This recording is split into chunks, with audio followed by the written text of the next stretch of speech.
Hello guys, welcome back to film forecast. Raja Saab fan India glimpse వచ్చేసింది.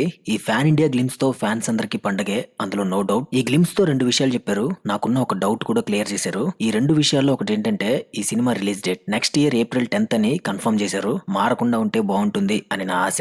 రెండోది ప్రభాస్ గారి full transformation. Baahubali 2 తర్వాత వచ్చిన సినిమాలతో పోల్చుకుంటే ఇందులో చాలా ఫ్రెష్ లుక్ కనిపించింది. ప్రభాస్ గారి ఫేస్ లో గ్లో కూడా కనిపించింది. ఇప్పుడు నాకున్న డౌట్ ఏంటంటే, అసలు మారుతి గారు ప్రభాస్ గారు కాంబినేషన్ అనగానే షాక్ అయ్యాను. అస్సలు ఊహించిన కాంబినేషన్ అది. ఆ తర్వాత కొన్ని రూమర్స్ వచ్చాయి, ఇది ఒక హర్రర్ సినిమా అని. మారుతి గారి సినిమా అంటే కామెడీ అనేది కంపల్సరీ, దాన్ని ఖచ్చితంగా ఎక్స్పెక్ట్ చేస్తారు. కానీ ప్రభాస్ గారితో హర్రర్ కామెడీ సినిమా అంటే నేనైతే నమ్మలేదు. ఫైనల్ గా ఈ గ్లిమ్స్ తో ఒక క్లారిటీ అయితే ఇచ్చేశారు, ఇది ఒక హర్రర్ రొమాంటిక్ కామెడీ సినిమా అని. మేబీ ఆడియన్స్ ని ఫ్యాన్స్ ని ముందుగానే ప్రిపేర్ చేయడానికి ఇప్పుడే కన్ఫర్మ్ చేసి చెప్పినట్టున్నారు. ప్రభాస్ గారిని రొమాంటిక్ కామెడీ క్యారెక్టర్ లో ఇంతకు ముందు డార్లింగ్, బుజ్జిగాడు, మిర్చి, చక్రం సినిమాలో చూసాం, కొత్త కాదు. కానీ హర్రర్ జోనర్ అంటున్నారు, ఇది కొత్త మ్యాటర్. ఇంకా మన తెలుగు సినిమా ఇండస్ట్రీలో ఆఫ్టర్ అరుంధతి తర్వాత హర్రర్ సినిమా అంటే మారుతి గారు తీసిన ప్రేమ కథా చిత్రం. ఒక విధంగా చెప్పాలంటే మన టాలీవుడ్ లో హర్రర్ సినిమాల ట్రెడిషన్ మళ్ళీ స్టార్ట్ అయ్యింది. ఆ సినిమా తర్వాతే ఎన్నో సినిమాలు వచ్చాయి. కానీ ఆ సినిమా తర్వాత మారుతి గారు హర్రర్ జోనర్ ని మళ్ళీ ట్రై చేయలేదు. ఇప్పుడు ఏకంగా ప్రభాస్ గారినే పెట్టి హర్రర్ సినిమా ప్లాన్ చేశారు అంటే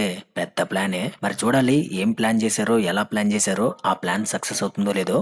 సో అది ఫ్రెండ్స్, రాజా సాబ్ మూవీ ఫ్యాన్ ఇండియా గ్లిమ్స్ గురించి మన ఫిల్మ్ ఫోర్కాస్ట్ లో 9th షో. ఈ వీడియో మీకు నచ్చితే ఒక లైక్ కొట్టండి. రాజా సాబ్ గ్లిమ్స్ చూసాక మీకేమనిపించిందో కామెంట్స్ లో చెప్పండి.